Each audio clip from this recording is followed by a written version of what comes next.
Was the thrill of doing whatever a spider can enough to keep gamers playing, or did things get too sticky for web slinging? Let's find out. Ladies and gentlemen, welcome. I am BD, and this is Did Anyone Play, a series where we investigate, analyze, and determine the truth about how much gamers have actually played the game in question. How do we do this? We use critical milestones within games and then compare those results to an ever-growing database of games to evaluate and rank games compared to all the rest of the industry. We use objective data and unbiased statistical comparisons to draw conclusions. This is not a game review. We all want games to succeed on all platforms. Our goal is to provide data and results that can be used to better contextualize real-world player performance and ignore hype and game sales numbers, as those can be misleading. Please drop a like or a sub to the channel if you want more of these types of videos. We're just starting out, so anything you can do is very much appreciated. And a quick spoiler warning to anyone concerned, as we may be talking about elements of late game progression. So let's find out if anyone actually played Marvel's Spider-Man. Spider-Man is a superhero action-adventure set in an open-world New York City. It was developed by Insomniac Games and published by Sony. Players take on the role of Peter Parker, who is shockingly also Spider-Man. Seriously, it's Spider-Man. I don't think I need to explain more. Spider-Man was released on PS4 in September of 2018. Launch conditions for a game can be a critically important factor in determining success or failure, so we use four major factors to put into context the launch conditions. And those factors are pedigree, competition, hype, and reviews. And we'll give each one a rating for some context. Spider-Man was developed by Insomniac Games. Other notable series that Insomniac has worked on is Spyro the Dragon, Ratchet & Clank, and Resistance. Insomniac has a long and impressive gaming track record, with many of their games highly regarded, so pedigree for Spider-Man is strong. Next, we can focus on the competition that surrounded Spider-Man on release. What was happening in the gaming release schedule around September 7th of 2018? A few of the larger titles coming out around that time were Shadow of the Tomb Raider, NBA 2K19, and Divinity Original Sin 2. We will consider these the games the competition for Spider-Man. And based on this, I think we can safely say the competition was average. Was there a lot of hype for Spider-Man? Well, if we look at Google Trends compared to the competition, we see that Spider-Man in blue is trending far ahead of the rest. It's clear that hype was strong. Finally, if we look at the critical reception, Metacritic has it at an 87, and it received strong reviews from a lot of outlets. There weren't perfect scores, but reception was solid. It was nominated for Game of the Year, Game Direction, Narrative, and Music at the 2018 Game Awards, but did not win any category. Reviews and awards for Spider-Man were average. Alright, now that we better understand the game and the launch conditions, we can get into our milestone analysis for Marvel's Spider-Man. To do this, we select 5 distinct milestones from the game. We like to choose 2 early milestones, a mid-game milestone, a game completion milestone, which is the most important, and finally a rare milestone to help us see the full picture. We will be using PS4 as our main platform for Spider-Man analysis. Milestone 1 is knocking down Kingpin. This is a mandatory boss at the end of the tutorial stage. It ends up being the first boss you encounter in the game. So how many players on PlayStation reached that first boss? 89.6%. So we've lost 10% of players by this point. That's actually a very strong result. Let's move on. For Milestone 2, we have Shock and Awe. This is awarded for defeating the Shocker, and he is also the second boss in the game. It cannot be missed as players progress, so how many PlayStation players ended up completing this milestone and beating the second boss? 72%.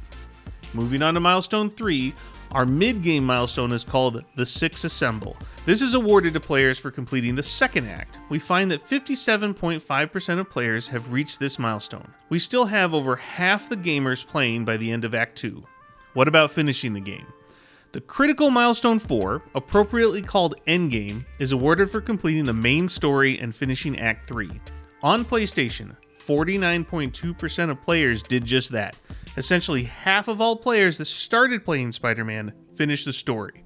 Finally, the rare Milestone 5 chosen for Spider-Man is called I Heart Manhattan. This is achieved if the player clears and achieves 100% on all districts in the city. How many players achieved this rare milestone? 15% of players. So this is our final tally for Spider-Man on PlayStation 4 milestones. Of course, that's just a start, because now we can use those numbers and figure out how Spider-Man stacks up against the rest of the industry and see if anyone truly played this game using the database and percentiles. To make it simple, we have created 6 percentile rankings, with bronze being the lowest played ranking and legend being the highest played ranking. An easy way to understand percentiles is if a game is in the 95th percentile, it is better than 95% of all their games in the database. The beautiful thing about this method is that as we add more and more results to our database, the analysis only grows in power and accuracy. Now let's deal with the question we all want to know the answer to. Did anyone play Spider-Man on PS4? For Spider-Man on PS4, 49.2% of players completed the story. Knowing this and applying it to our percentile rankings in the database, we can calculate what ranking Spider-Man gets. Here we go.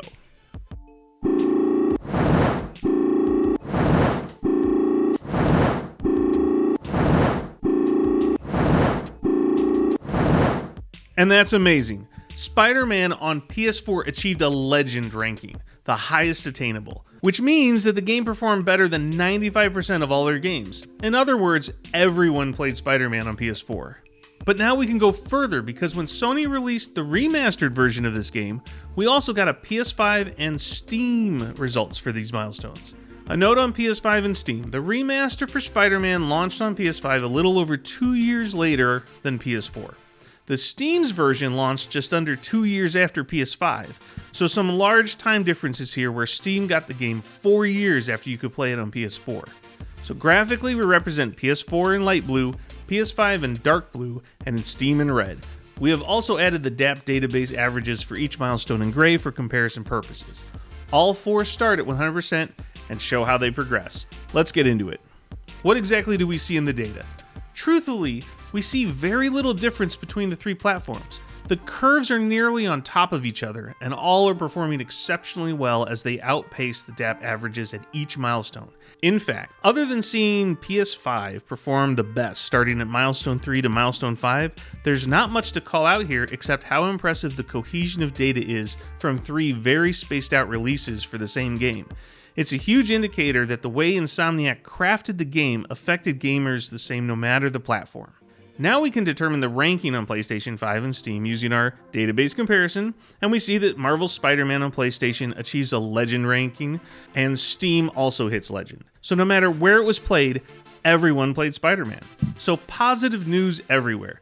Is there anything else we can see in the data? It's time for the deep dive.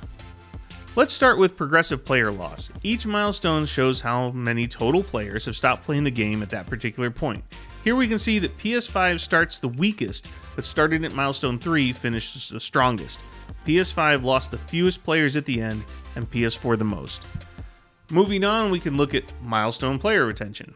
This calculation only takes into account the player population loss as compared to the previous milestone and shows it as a percentage. This ignores previous milestone loss, so we can look at each milestone transition individually and avoid certain data bias. The data here really shows how little loss there is at any one point in the game.